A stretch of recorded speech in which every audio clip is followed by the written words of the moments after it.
I'm just a girl who started with some dough, and a lot of what I'm doing is self-taught, or I read it in a book, or I watched it on Instagram. There's an authenticity to being human, to making mistakes, and to learn from those. If you look at pizza as a whole, I think it's one of the single greatest connecting superpowers in the world. It brings such positivity into somebody's universe. Every pie I bake is like a beat of my mother's heart, and with each one, I'm trying to do good and to contribute to the happiness that people have in their lives. Welcome to Very Beginning, a podcast where we shift the narrative from happy ending to exciting beginning. My name is Anastasia, and through conversations with inspiring entrepreneurs, athletes, influencers, and all-around trailblazers, I'm looking to explore how we can get more comfortable with change and find the courage to unlock that scary first chapter to something we've been wanting to do for far too long. New episodes will be live every Sunday. So without further ado, and so it begins.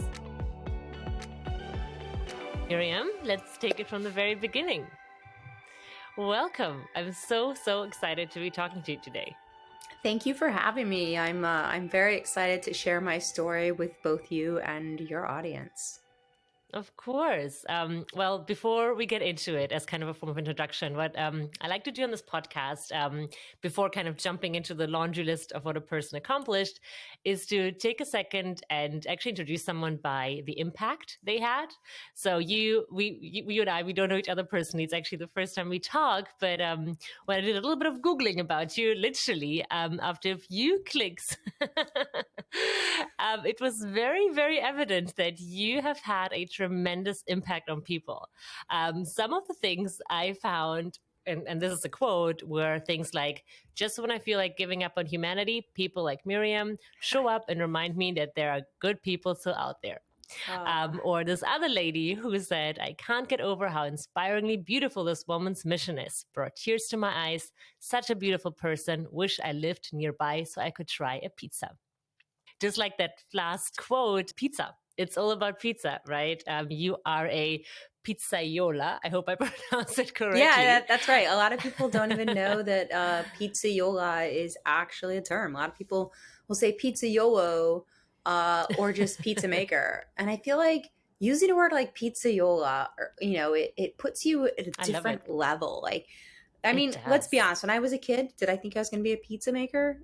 If I say the word pizza maker, I think of somebody that works like making chain pizza. Sure, we start out in different places, but that's never what I thought a pizza maker was. And it wasn't until I started baking professionally that I realized that I have this fancy title called a Pizzaiola, and I'm so proud to wear that. Absolutely love it. But I think what is so inspiring about how you became a Pizzaiola is that you didn't go to culinary school or you didn't study it, right? You were actually an art director. And then all of a sudden you decided to venture out on this new journey. So if you don't mind, if you could just to start things off, tell me a little bit about this journey, which seems like a crazy journey you've been on from art director to full-time pizza chef. It is. So, well, it's funny. Every time somebody asks me, they're like, "How exactly did you get started in pizza?" And I say, "Well, in May of 1980, my mom gave birth while my dad and the doctor were eating pizza. So the joke in the family goes that I was literally born into the world of pizza. Pizza was always something that was just very centric in our family. I grew up loving it. It was something that always brought our family together for a meal. But what happened was I moved to New York City in 2004 with $600 in my pocket on a coin toss. And I had never stepped foot here. I didn't know anybody here. And I'm just like, one life to live. Let me just go for it. I'll figure it out. And I didn't tell my parents the job I'd gotten here did not pay because there's no way they would have let me go. So I landed here and I knew that this was a very special pizza city. But it wasn't until 2010, I did this race called the New York City Pizza Run, where you run a loop around a tiny park called Tompkins Square Park, eat a slice, run a loop, eat a slice, run a loop, eat a slice, run a loop, done. My case, I helped myself to 4 extra slices. So one thing you might not know about me, I'm going to put one interjection in here, is that I'm an ultra runner. So I run 100-mile races through the mountains, and I basically say, I'm going to go into the mountains all day and look for tables with snacks, and that's it. And I'm going to cross the finish line and I get more snacks, hopefully pizza. So it was only fitting that I found a race that incorporated both of my loves, pizza and running. But the year I won it, they gave the female winner a pizza stone, and the male winner got a a set of tickets to a pizza tour. And Oh. I'm like, wait a second, there's this thing called a pizza tour? No way. But I was like also really distraught about the fact that I was given something for the Yeah. kitchen. Because at that time I really wasn't that much of a Mhm. cook. I came back the following year. I won the race again and I got my tickets. But at the same time, I went out and got my LLC. I started my own studio and became an art director slash creative director. So I had more time on my hands where when Scott Wiener of Scott's Pizza Tours posted that he was looking to hire someone to help him with his business, I applied for it. I was like, this is perfect. So I spent almost the next decade working with him to build that business, giving a pizza tour every Friday. And I say it was absolutely the best paid hobby on the planet because my job was to take 16 strangers around and teach them not just a complete history and evolution of pizza, but the science behind it and the way that you affect people when you teach them something about something they love so much that they didn't even know existed, like these facts and the science. It really transforms their mind and they fall more in love with it. I did that for about 10 years. And then on January 1st, 2020, I met with a bunch of my friends and we made image boards. I'm like, what do you see? This is the first day of a new year. What do you see in your Love future? it. And I knew there was creative and I knew there was pizza, but I knew that I wanted to like switch Mhm. these careers. So I said, you know what? I love baking pizza so much. I'm going to go around to every pizzeria that I love and see if somebody will give me an apprenticeship or a job. And the first and only person to say yes, and it wasn't the first person I asked, but it was the only person to say yes immediately, was Paulie G's. So I went in there first night, baked a pizza, and I tell you, it was love at first bake. So he offered me a job. I started working there. And at the same time, I was running the corporate events for Scott's Pizza Tours. So I was able to make a pretty decent living doing a lot less design work. Pandemic hits, I lose both of my jobs. So I did the only thing that could keep my mind busy, which is what every single New Yorker was doing. One, I made a sourdough starter. Everyone was So there was baking. suddenly a flour shortage. Everyone was doing a sourdough Yes. starter. It was like this It was the thing. toilet paper It was and like the flour. it was like if Y2K, but this is like the pandemic activity that everyone in New York City did. So there was like this massive flour Yeah. shortage. But so I started baking pizza. And I was baking too many of them. My mom was like, well, why don't you give them to your neighbors who, because everyone in the building, we all were stuck and a lot of people had lost their jobs. So I put up a sign and a menu downstairs on the mailbox that said, to all my neighbors, baking pizza makes me happy. It's the only thing I'm doing right now that seems normal. I'm happy to bake you a pizza. Here's a menu. And if you want to donate, if you have money you want to donate, awesome. Otherwise, it's free. So what happened was they started ordering and then people outside of the building caught wind of it. And I was posting on Instagram and before long, I went from selling, 4 pies a night, to having Breville's PR company loan me one of their electric pizza ovens. And I was suddenly baking 20 pies a night. And the wait went from 1 week to a month. And for the Sicilian pizza, it became a 3-month wait. So the pizza was free for anyone who didn't have a job, any first responders or essential workers, or if you were just feeling sad or depressed, you could come get a pizza and no questions asked, it's yours, free.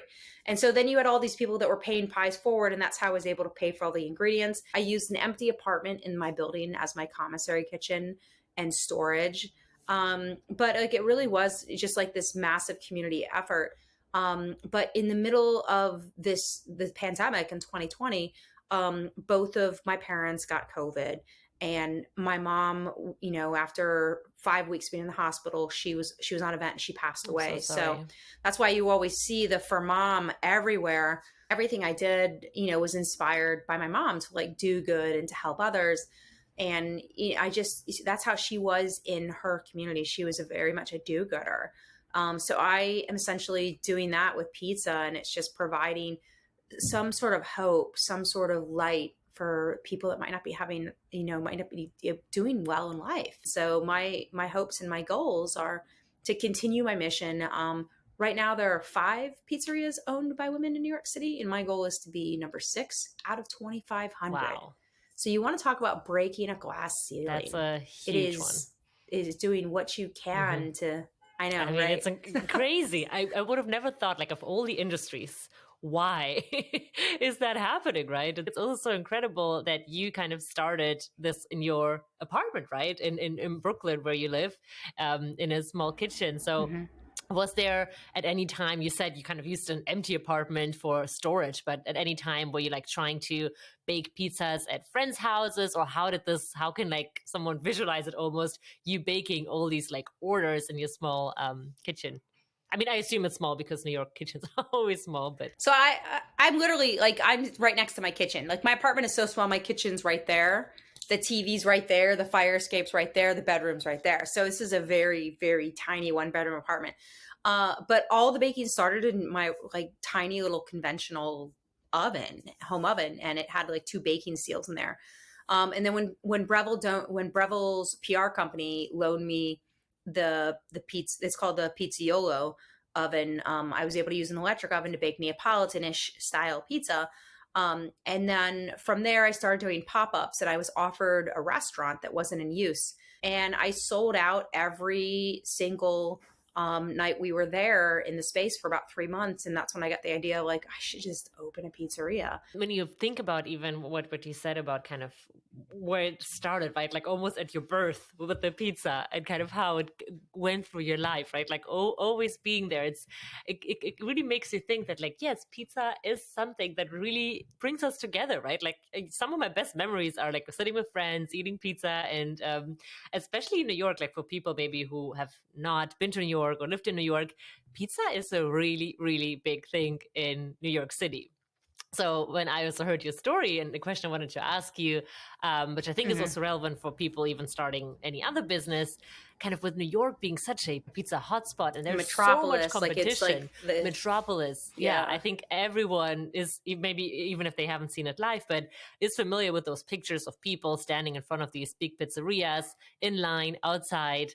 How was that scary for you in any way, thinking like, wow, this is such a saturated market, there's so many big players, how will I, kind of break through? Or was it something that you weren't so concerned with? The way I describe New York City's pizza scene is, imagine if you walk into the Met or Whitney or MoMA, and you go from wing to wing to wing, and you have wings where there are pieces of art by so many different artists, and we look at them, we observe them, we soak it in, we appreciate the art.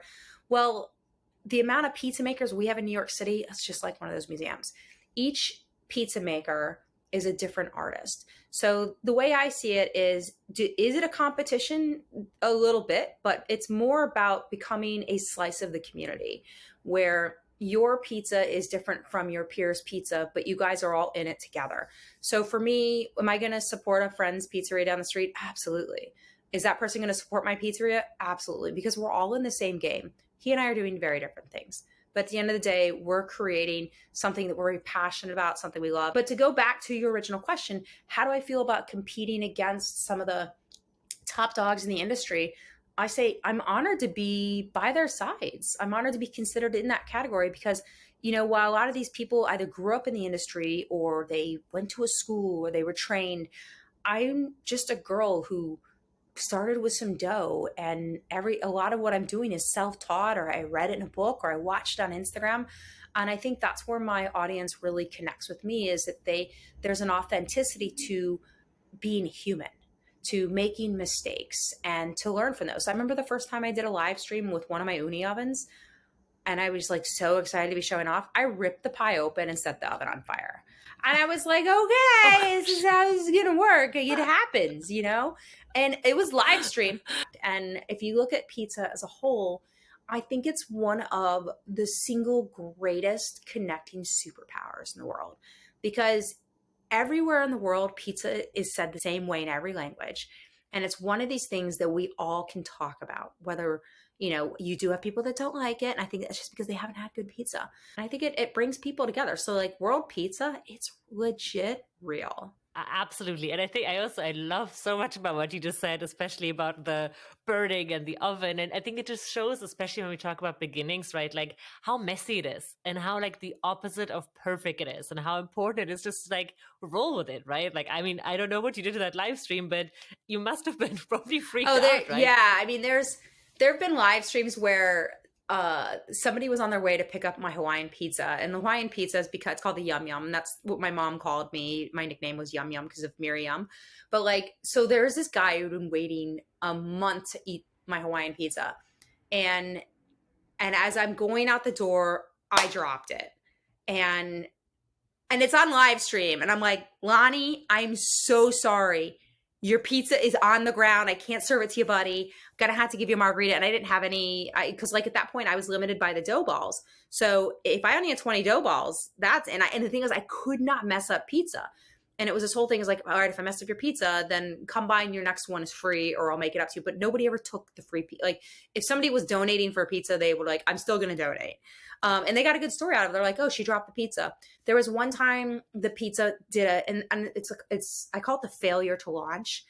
People don't realize that a heart-shaped pizza is literally a failure to launch. What happens is it sticks to the peel and it launches, and if you're really quick, you pull it a little bit and it becomes a heart. So the people who would get the failure to launch pies, they'd be like, "Oh my god, I got the heart." But I found that like people were so excited to get the pizza that it's almost when you create an imperfect pizza, it gives them more of a story behind it and they appreciate it more. Actually, funny that you mentioned heart-shaped pizza because my husband and I, we're not so into Valentine's Day. Like we don't do the whole gifts or restaurants, but one thing we do every year is bake a heart-shaped pizza ourselves. And it's so interesting that you said actually it's like you just pull and then it's a heart because we spend so much time forming it as a little heart. So maybe next year we'll try just your little trick. Yeah, it sticks to the peel and you just pull it. We'll definitely try and report back. I filmed a TV show once where I had to do this thing called a biopack, and the producers had ordered a pizza that was the size of like a sheet of paper, like a letterhead. And I'm like, how am I going to bake a pizza on like, and I literally was like, okay, home pizza baker hack. Let me get a sheet tray, flip it upside down, and I used it like a piece of metal, and I just like was able to get the pizza on there. It's one of those things you just have to like improvise and go with it. I think that's like probably what makes you, right? That you just kind of being unapologetically yourself and just doing your thing and not looking left and right how are others doing it. And I think that's so beautiful. And I think so many people who are thinking about, starting their own thing and venturing out on their own can really take a slice, no pun intended, from you on like really how to do it. So kudos to you. One thing I also wanted to ask, and you mentioned that you are an ultra marathoner. So I wonder if you having this immense experience, what did you take from that, and what kind of almost like a mentality and attitude helped you to kind of take it and now into like your pizza venture, and if there's any like connections that you see between the two? I absolutely love that you created that connection because so I did triathlons for about 10 years doing the Ironman. The mentality of a triathlete, it's very like it's just very type A driven, and it's like my watch is beeping, I have to hit my splits, I have to get to Kona. And I was in a very bad bike accident, and that is how I got into ultra running, is that I had to have my shoulder rebuilt, and the only thing I could do was walk for 6 months. And I said, if I'm going to go back to being a competitive athlete, I want to run in the most beautiful places all day. And so I signed up and did every North Face Endurance Challenge. I believe this was in 2014. Nobody had ever done all of them in 1 year in the United States. And I just fell head over heels in love with being in the mountains, but also the culture of people. Because when you're running an ultra distance race, it's more about starting and finishing it. And because when you're running 50 or 100 miles, you basically die and come back to life several times over emotionally. Because you're like, I can't move, but I'm going to stand up and keep going because I can't quit. But there's just like this camaraderie when you're doing these races that we all are suffering together and our goal is the same. So, when you compare the parallels of how I feel about pizza versus ultra running, I do think that there is definitely a connecting factor in that one is very humbling, and my attitude toward pizza is also in a very humbling fashion. Like I remember my dad's like, you don't talk about being on TV that much, or the New York Times, all this stuff. And I'm like, I don't know. I just like, people can see it. Like I don't like to brag. Like I've never been the kind of person that likes to showcase all of that. So when it comes to pizza, it's like getting written up in the New York Times. I'm like, oh, this is so freaking cool. But then if one of my heroes in pizza stops in to eat the pizza. And I'm like, oh my God, I can't believe you want to eat my pizza. Like it's bigger to me. It's the people that come to my events. It's the people that come to get my pizza, the people that come back every week. Those are the people who really help to enable me to feel just so prideful in what I'm doing and know that I'm making a difference. It's humbling across the board. And I just, I find that I don't want people to view me as I'm trying to be better than you, because in my book, there's no such thing as the word best. It's more about just creating something really great, because at the end of the day, what's going to define that good pizza is going to be a balance of how good it is and the experience you have while eating it. So people know my story. They know how I got started, why I'm doing what I do. And I think that plays a role in why the pizza is as magical it is, and also that it tastes good. Yeah, 100%. And I also love that you kind of use let's call it the power of social media, right? To kind of spread that word, because there is a lot of toxic stuff out there, especially on Instagram, right? And especially when you think about being the best in competition. I mean, it can be harmful, but I think you are a great example of kind of using it for good. And you use Instagram still, right? As kind of your main Oh yeah, Instagram is promotional. my main channel. Yeah. Yeah. Yeah. And what I also thought was so interesting, you kind of also used Instagram, like people place orders, right, through your channel.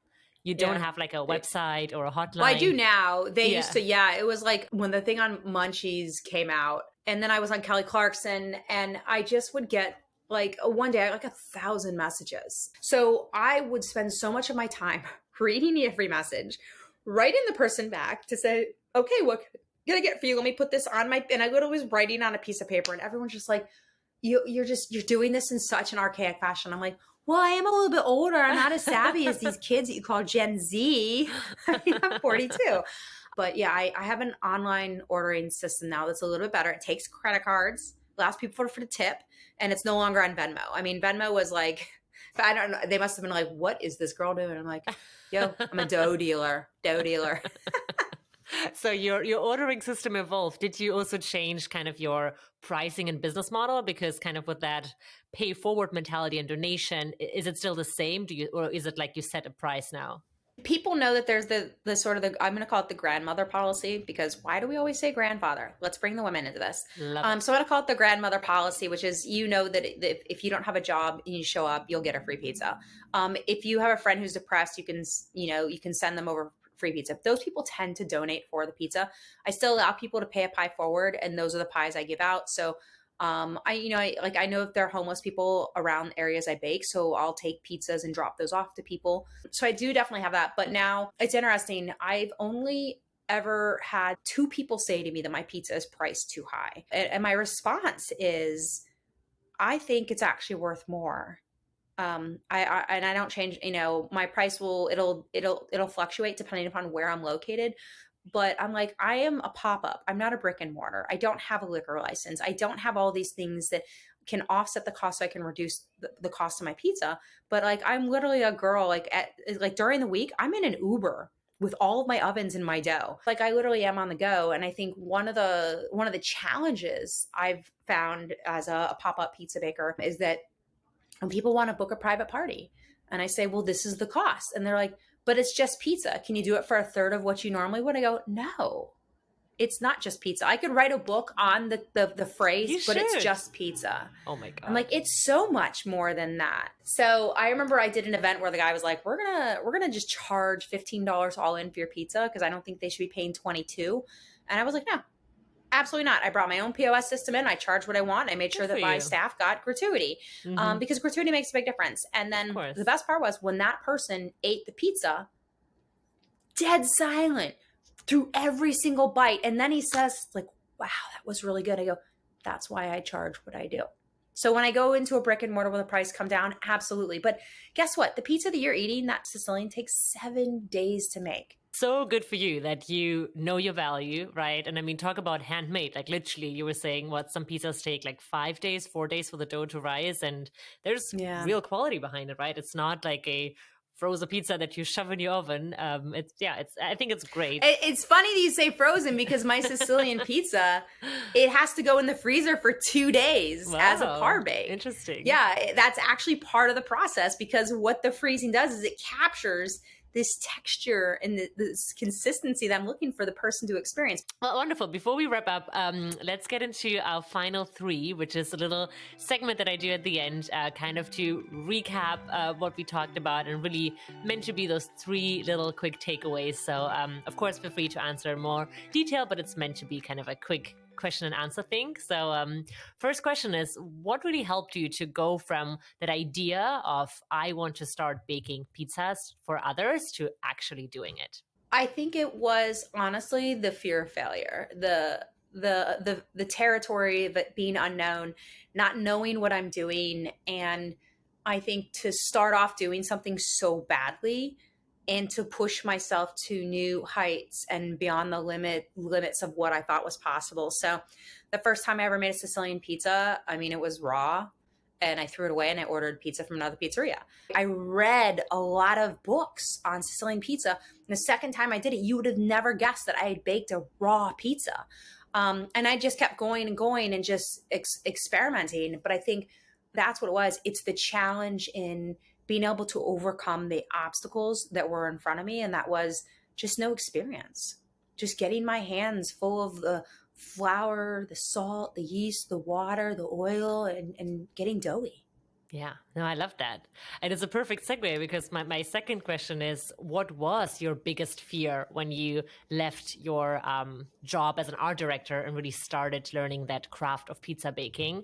And kind of follow-up question, did that biggest fear come true? So my biggest fear, going from a very healthy paycheck, going from six figures to some days losing money. I think every day there is a new challenge. And, one of the struggles have been the economy's not great. And last year, people were booking a lot of private parties. They aren't this year. People aren't spending the way they are. So I'm having to do what I do well, which is pivot and think of other unique ways to generate income. I am starting to do some design work again, just because it does pay better. But my biggest fear is financial instability. So I just have to make sure I keep myself in a safe place. And, I also had to take into consideration that if I don't open up a pizza in Brooklyn, where would I go? And I'm like, well, I could go in the Hudson Valley, still in New York, but I have to take that into consideration because let's be real, to open a brick and mortar in New York City right now, I'm looking at least $700,000. But to open up a pizzeria outside of the five boroughs, I could do it with all the cash I have. I had a successful Kickstarter where I raised $100,000. So I have that in my pizza bank, so to speak. That's like lesson, stay agile, right? And stay flexible. And that is actually my final question. What was your greatest learning since you started this journey? The importance of connections and how pizza, it starts as a circle. And I feel like the way that we connect with one another is a cycle. I start by making a pizza and I see the connections it enables me to make with people. You see the happiness it brings them, the conversation it creates, and it brings such positivity into somebody's universe. And I remember my mom used to say to me, like, you never know what somebody's going through at the end of the day. So if you're walking down the street, you should smile at people or just say hello to a stranger, because you never know how that one kind gesture can completely change somebody's trajectory for not just that day, but possibly the week, the month, the year, or their entire lives. Because there are a lot of people out there I know that feel invisible, and I know we all have been there. This is life. Like, if it's like Instagram, we show what we want to show, but what are we actually going through in real life? And, there are times when we all just want to feel a connection. So for me, I say every pie I bake is like a beat on my mother's heart. And with each one, I'm trying to do good and to contribute to the happiness that people have in their lives. Kindness goes a long way, right? And that's kind of what I take from your contagious. Story. It is. It's so contagious. It is. Well, Miriam, thank you so much for your time, for your story, for your authenticity, for what you do. Please continue doing the amazing work. And I cannot wait to come to New York hopefully soon and try your pizza. Really, really glad Thank you for having me. Of course. And have a wonderful rest of your evening. Thank you. Have a sliced day.